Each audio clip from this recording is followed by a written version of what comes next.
Steve Kerr, presented by BMW.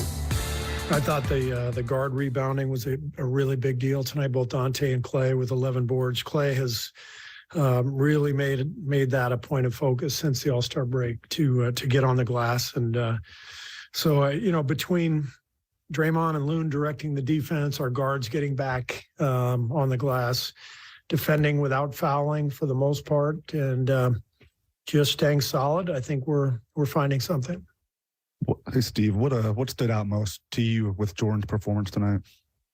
Well, tale of two halves for sure. He had a rough go in the first half, but what I like is just the poise that he showed. He was in good spirits at halftime. He didn't get too down, and he stayed with it. And he just kept attacking and really got us going in that third quarter. He didn't score at all in that first quarter. Can you kind of sense when he's going to start to catch fire like he did in that third?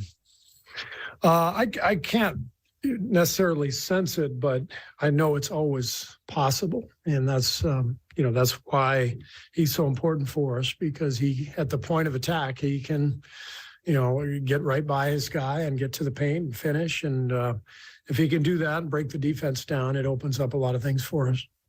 For a good chunk of the season, your team has been at 500. This is the first time you're 3 games over 500. Is there a significance to that? I think so. And I'm pretty sure that's the first time we've won 4 games in a row, too. Is that right? 5. You're supposed to back me up. Yeah. Since when do facts matter anymore? Yeah, so I'm wrong on that. But it does feel like this is our best stretch because of what we're doing defensively. It's significant in that we've held our serve here so far at home. Another big one tomorrow, and hopefully Steph coming back soon. So I think things are looking up.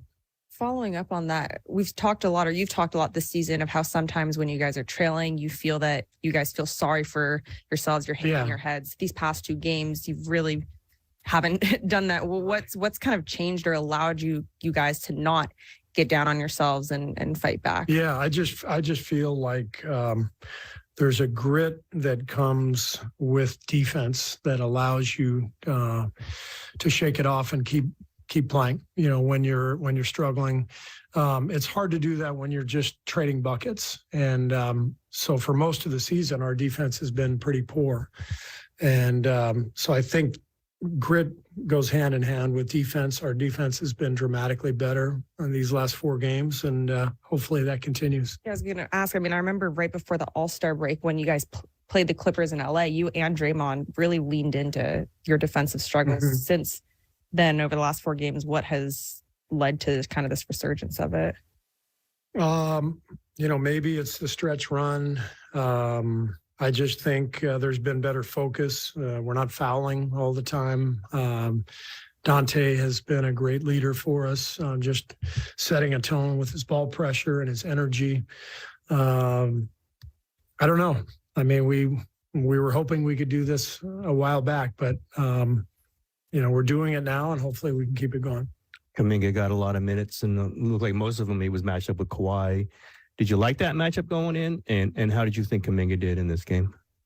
I think it was one of his best games that he's played here in his young career. He played with good energy. He attacked when he should have, shot when he should have. There's a better sense of feeling the game offensively, and then just competed defensively. And Kawhi is such a tough matchup, but the reason JK is here is because he has that amazing, physical gift of just being strong and athletic and long arms, and he's learning, how to use that gift. Clay was pretty open at the beginning of the year about wanting to prove his doubters wrong. What do you think about how he's evolved this year mentally in particular? Just much more poised of late. Seems to be in a better frame of mind where he's able to withstand maybe a rough patch in the game or even a rough game and not get too emotional about it. And he's really he's just been calmer and more poised, and I think that's allowing him to be more consistent. But he's been great now for a pretty good stretch.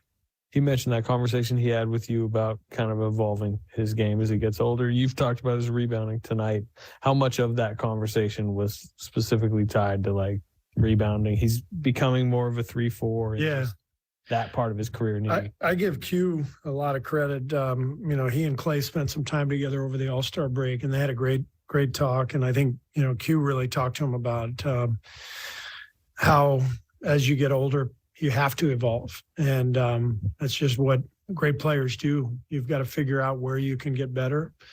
And as your body, starts to go through the bumps and bruises and the accumulation of all those years, you've got to make up for it with your brain. What can you do that can be another layer to your game? Rebounding and I think passing, those are the two things for Clay. Can he create some shots for people, and can he really help us out on the glass? And he's been doing both of those things.